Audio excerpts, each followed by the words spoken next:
Bullying is a serious problem that affects not just children, but also people of all ages. It's not just something that happens on the playground. It's happening online, in our schools, and in our communities.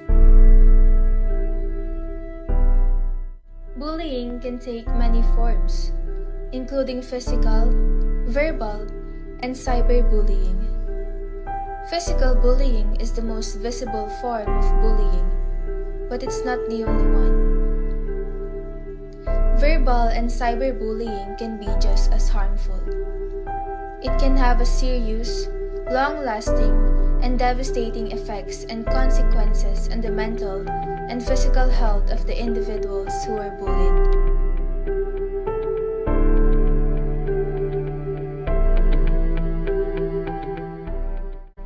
But we can make a change by raising awareness, implementing policies and programs, providing support, standing up for each other, speaking out against bullying, and creating a culture of respect for those affected.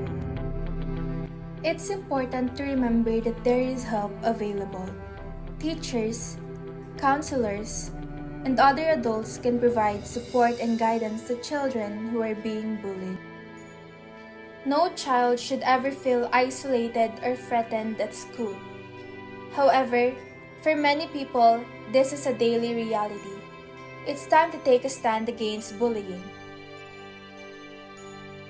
If we work together, we can make a difference in the lives of those who are affected. Let us stand up to bullying and make our community a safer and more inclusive place for everyone.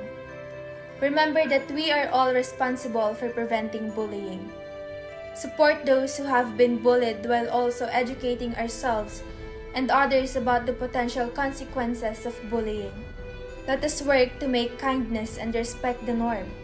We can put an end to bullying by working together to create a world where everyone feels safe, valued, and respected. Join us in the fight against bullying. Speak up, stand up, and make a difference. Sino pa?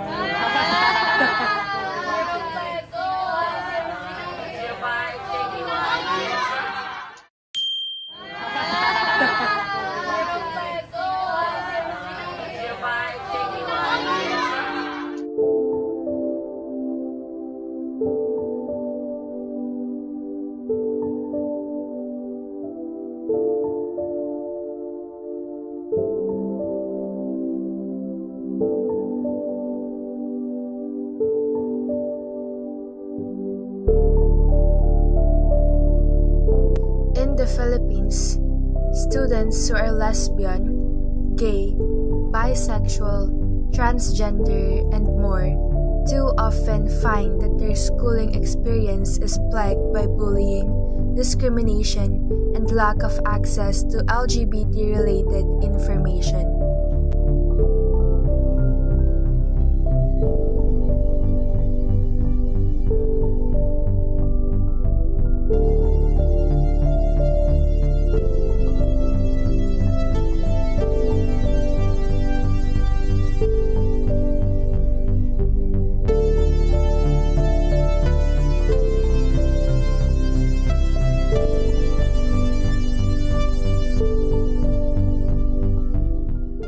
Despite current improvements, LGBTQIA folks in our nation are still being dismissed, humiliated, and attacked.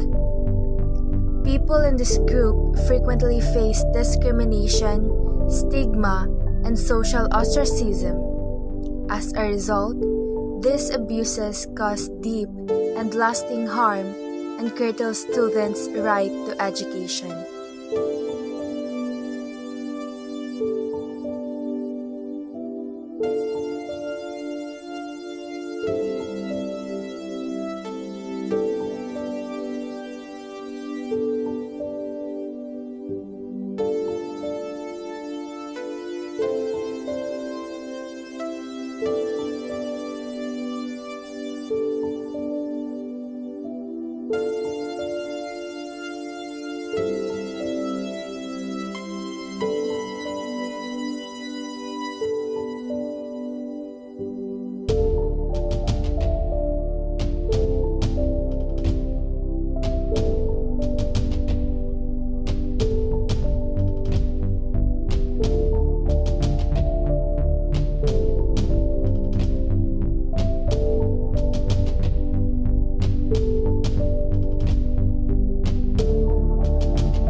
It's important for schools to confront discrimination and harassment by providing learning programs that re-engage students, teachers, and staff with LGBTQIA people and issues.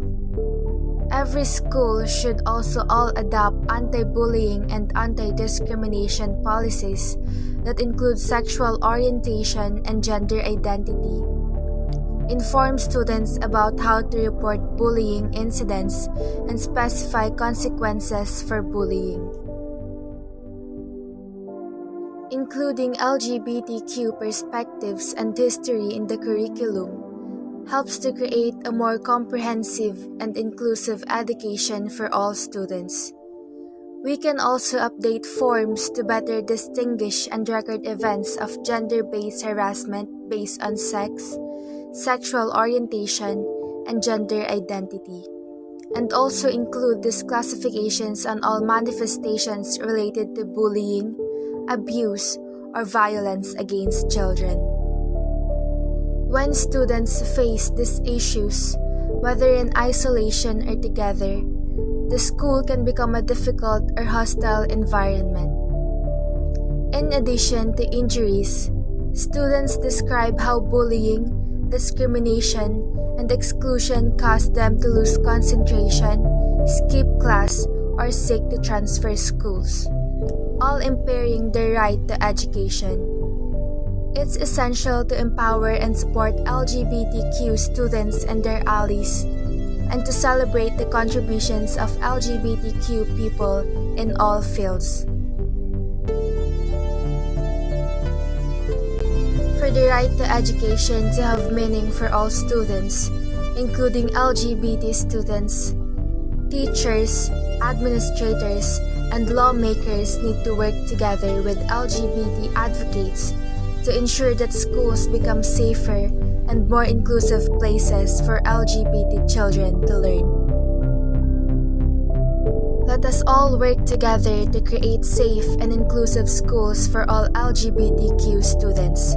Be an ally, an advocate, and a part of creating a better future for all of us.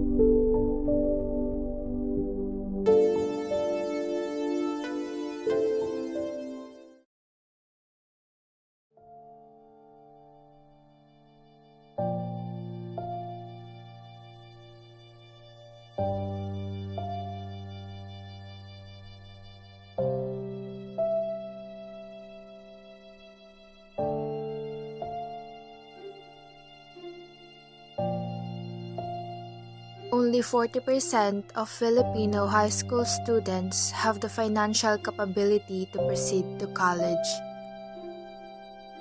Almost 10% of the 39 million Filipinos 6 to 24 years old were out of school, children and youth. This according to the results of the Adult Poverty Indicator Survey. It ensures that these children are not attending from school. Mainly the reason is because of poverty. Since 25% Filipino find it hard to get ahead in life.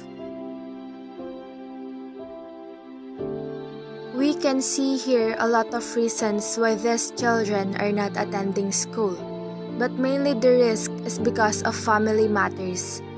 PISA, or the Program for International Students Assessment, tested a representative population of 15-year-old Filipino students and found them last in reading comprehension among 79 countries. The Philippines got the 78th place among 79 countries, and how we can see here that we need to develop and improve our education more. More than 9 million students in both public and private schools enrolled for the year 2020 to 2021 in online classes. Now, with a lot of students enrolled, this has exceeded the expectations of that and now faces the problems of technological and financial support. We envision to provide access and fair educational opportunities to each and everyone. They should have their own fair share of education. Thus, education shall be for all. The objective of this project is to improve the quality of education through a reformation program. If possible, an assessment of the different aspects will be required, such as teaching and management method competencies of teachers and staffs, as well as the funding. Lastly, we seek to mold, develop, secure, and prepare the Filipinos, especially the youth, for the future. How should we curb the persistence of quality education? Let us take note that quality education molds a whole person. Thus, this should be given importance. So what we can do is we need to exercise equity education. It shall be for all and no one shall be left behind. Second is to acknowledge factors that may affect the accessibility of education, especially for those who are out of school youth and those who are living in remote areas. Third, let us prioritize funding schools. Fourth, reform and innovate action plans towards education. Let us raise the bar, especially for the teachers whose role is crucial. Fifth is to empower. We need to empower everyone. Everyone needs to be boosted, especially those who are not inside the classroom. And lastly, we should always remember that providing quality education to all students, we are also giving them equal opportunities to grow and help out our society in the future.